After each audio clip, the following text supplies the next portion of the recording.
Point of view دینا ہوتا ہے تو میں مختلف مکاتب فکر کے جو بڑے علماء ہیں سب سے پہلے تو ان کی بکس پڑھتا ہوں. باقی اگر آپ کے شوق کے ساتھ تو ویڈیوز اگر میں دیکھتا ہوں تو مولانا اسحاق صاحب کی رحمہ اللہ تعالی، جاوید احمد غامدی صاحب، ڈاکٹر ذاکر نائک. اچھا جی، السلام علیکم، میں ہوں حسن، آپ دیکھ رہے ہیں حسن جان یوٹیوب مکسز یوٹیوب چینل. تو آج کی ویڈیو میں آپ لوگوں کے ساتھ شیئر کریں گے محمد علی مرزا کا جو ہے وہ ایک انٹرویو جو کہ لیا تھا انہوں نے جناب GNN انٹرٹینمنٹ والوں نے، آپ لوگوں کے ساتھ شیئر کریں گے. آپ لوگ بھی دیکھیں یہ بندہ کیا کیا کرتا رہا ہے اور کیا کر رہا ہے ابھی، ٹھیک ہے، اس کے کیا عزائم ہیں، اس بندے کے کیا کیا کرائسس ہیں، اور کس کس طرح سے یہ بندہ کہاں سے ہو کر اس وقت جو ہے وہ سوشل میڈیا کے پلیٹ فارم پر بیٹھا ہوا لوگوں کو گمراہ کر رہا ہے. ٹھیک ہے، تو شروع کرتے ہیں آج کی ویڈیو. آپ بھی دیکھیں اور ہم بھی دیکھتے ہیں. ٹھیک ہے، رات کے 2 بج گئے ہیں تو آپ لوگوں کے لیے ویڈیو تیار کر خاص موضوعات پر بڑا کھل کر بات کرتے ہیں. الحمدللہ پاکستان میں اس طرح بات کرنا تو خطرے سے خالی نہیں ہوتا. اب صورتحال کافی بہتر ہو چکی ہے جی، یہ آپ کی بات ٹھیک ہے. آج سے تقریباً 20-25 سال پہلے جب کہ نان اسٹیٹ ایکٹرز اور وہ اسٹیبلشمنٹ کا کام بھی کرتے تھے اور اپنا کام بھی کرتے تھے، خصوصاً ضیاء الحق کے ماشاء اللہ سے آن ورڈ، تو اس وقت تو واقعی مشکل تھا. لیکن ابھی بھی اس حوالے سے مشکل ہے تو میں نے کمپرومائز کیا نا جی. میری اب آپ سمجھ لیں پبلک لائف تو ختم ہو چکی ہے. 2 سال سے میں نماز مسجد میں نہیں پڑھتا، گھر میں پڑھتا ہوں. مجھے ایجنسیز کی طرف سے اسٹرکٹلی یعنی تاکید ہے، پبلک گیدرنگ میں نہیں جاتا، ورنہ میرے لیے کوئی مشکل ہے. دوسرے ملکوں سے بھی لوگ بلاتے ہیں، یہاں پہ بھی یونیورسٹی سے بلاتے ہیں، لیکن ایک ایشو تو ہے، تو لائف تھریٹ تو اٹیچ ہے. تو یہ ساری چیزیں، لیکن بہرحال اس طرح کا معاملہ نہیں جس طرح پہلے تھا. لیکن کسی نے تو یہ کام کرنا ہے کہ سینسٹیو ٹاپکس پہ یا تو ہم غیر مسلموں کے حوالے اپنی ینگ جنریشن کو کر دیں کہ وہ بتائیں امت کو کہ حقیقت کیا ہے. سوشل میڈیا اور یوٹیوب چینل پر مذہبی لیکچر دینے کا خیال کیسے آیا؟ یہ حساسی طور پہ ہوا تھا، مجھے تو یوٹیوب سے کوئی واقفیت بھی نہیں تھی. 2009 کے اندر ہمارے ایک دوست تھے، انہوں نے اپنے شوق سے یوٹیوب چینل بنایا. مجھے تو پتہ بھی نہیں تھا. 720085، ان کو یہ بھی نہیں پتا تھا. انہوں نے اپنے گھر کا جو فون نمبر ہے وہ اس کا نام رکھ دیا 720085. وہ بعد میں اچھا یہ ہوتا ہے. پھر 2012-13 میں ہمارے انڈیا میں ایک بھائی تھے، انہوں نے یوٹیوب چینل بنایا اور انہوں نے مجھے ای میل کی کہ یہ میں نے بنایا ہے اور دیکھیں اس پہ یہ ہو رہا ہے، تو آپ کو میں پاس ورڈ دیتا ہوں، آپ اسے آگے چلائیں.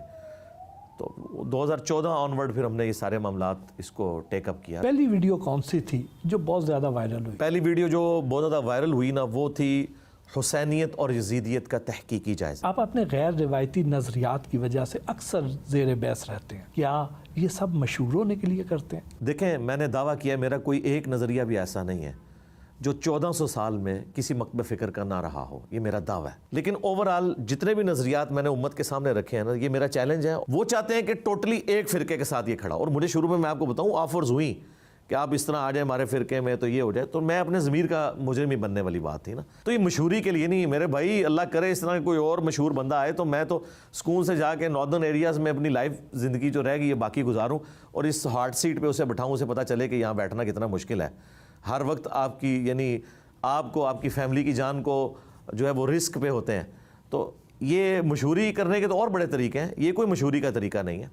کیا مشہوری ہے کہ میں کسی مسجد میں نماز نہیں پڑھ سکتا اوپنلی؟ یہ کون سی مشہوری ہے؟ یہ تو جس تکلیف سے میں گزر ہوں مجھے پتا ہے. آپ پر قاتلانہ حملے بھی ہوئے تو کبھی خوف نہیں آتا؟ پہلا جو حملہ ہوا تھا اس کے بعد سے ایک خوف ختم ہو چکا ہے کہ جو رات آپ کی قبر میں ہے وہ باہر نہیں، اور جو باہر ہے وہ اندر نہیں. کہ آپ نہتے بھی ہوں اور اللہ تعالیٰ نے آپ کی موت مقدر نہیں کی ہوئی نا، ہر طرح کے معاملات آپ کے لیے فیوریبل ہو جائیں گے. مئی 2020 میں ہاں جی، جیلم پولیس نے آپ کو آن لائن مذہبی لیکچر دینے پر گرفتار کر لیا، یہ کیا وجہ تھی؟ وہ ایک پوری سازش کے تحت ایک جھوٹا کیس تھا، وہ فوراً ہی فارغ ہو گیا.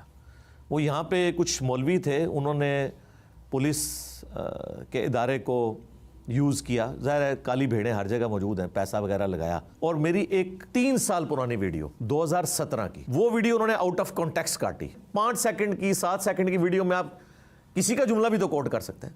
اس کی بنیاد کے اوپر انہوں نے کیس بنایا اور پولیس خود مدعی بن گئی. تو اسی چکر میں وہ لے کے گئے. آپ کے جو لیکچرز ہیں ان کو ایٹ دا سیم ٹائم بہت سے لوگ پسند بھی کر رہے ہوتے ہیں اور بہت سے لوگ تنقید بھی کر رہے ہوتے ہیں، اس کی کیا وجہ ہے؟ تنقید تو کرنا ان کا حق ہے جی، تنقید کرنی چاہیے. میں تو خوش ہوتا ہوں تنقید سے، کیونکہ جو لوگ تنقید کرتے ہیں نا ان کی تنقید علمی نہیں جذباتی ہوتی ہے، اور ہمیں موقع مل جاتا ہے، ہم کہتے ہیں دیکھو یہ مجھے گالی نکال رہا ہے، اس کے پاس اگر کوئی بات ہوتی تو قرآن و سنت کے مقابلے پہ پیش کرتا۔ آپ کو اس سن کے حیرانگی ہوگی کہ مجھے کوئی ویڈیو میں برا کہے، گالی نکالے تو میں خوش ہوتا ہوں۔ آپ کو ہر کوئی دوسرے کا ایجنٹ کہتا ہے، لیکن آپ اصل میں ہیں کس کے ایجنٹ؟ اللہ اور اس کے رسول کے ایجنٹ ہیں جی۔ صحیح بخاری میں حدیث ہے، بلغوا عنی ولو آیہ، پہنچا دو میری طرف سے خواہ تمہیں ایک آیت ہی آتی ہو۔ اور جامع ترمذی میں حدیث ہے، اللہ تعالیٰ اسے خوش و خرم رکھے جو میری بات سنے اور لوگوں تک پہنچائے۔ آپ سے تقریباً ہر مسلک کے لوگ ہی ناراض رہتے ہیں، لیکن آپ خود کن سے راضی ہیں؟ میں ہر مسلک کی پبلک سے راضی ہوں، تو عوام سے مجھے، عوام الناس جو اس کلٹ کا حصہ نہیں ہے نا، ان سے مجھے امید ہے۔ میں الحمدللہ بڑا آپٹیمسٹک ہوں اس حوالے سے، میں بالکل پیسمسٹک نہیں ہوں۔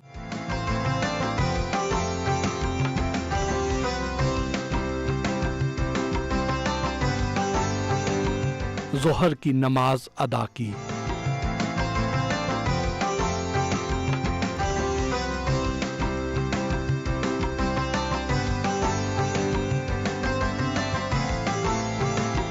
کھانا کھایا،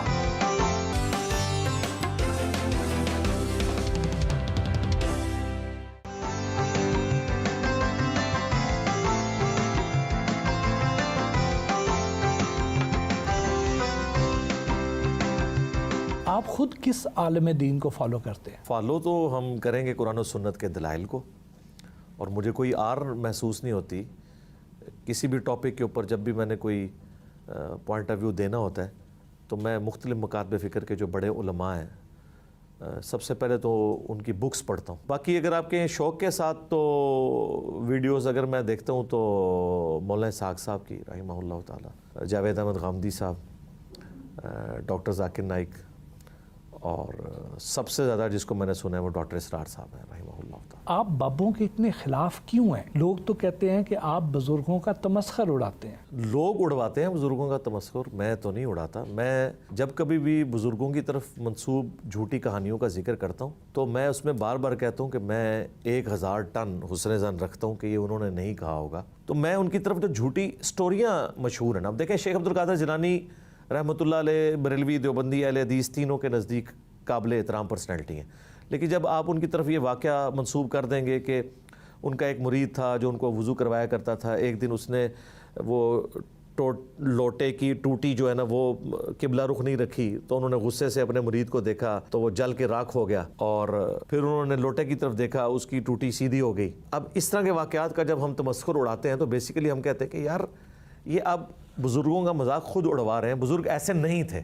تو ہمیں بابوں سے اختلاف ایسا سچ نہیں ہے، بابیوں سے ہے۔ آپ پر لوگ یہ بھی الزام لگاتے ہیں کہ آپ نے مذہبی تعلیم کسی درسگاہ سے حاصل نہیں کی ہے، تو اس کی وجہ سے آپ دین کی اس طرح صحیح تشریح نہیں کر سکتے۔ میرا تو فخر ہے کہ میں نے کسی بھی درسگاہ سے تعلیم حاصل نہیں کی، ورنہ اس درسگاہ کے ساتھ منسوب لوگ تو مجھے تھوڑا بہت ایکسیپٹ کرتے، باقی تو سارے کہتے ہیں یہ ان کا ایجنٹ ہے اور ہمارے لوگوں میں گھس کے ورگلا کے لوگوں کو اس طرف لے کے جا رہا ہے۔ اللہ کا شکر ہے کہ یہ تو ہمارا تورہ امتیاز ہے۔ اصل میں وہ باتیں بالکل درست ہیں، انہیں پتہ ہے، اور ان کے مکتب فکر کو ایکسپوز کر دیتی ہیں، یعنی ہر مکتب فکر یہ سمجھتا ہے۔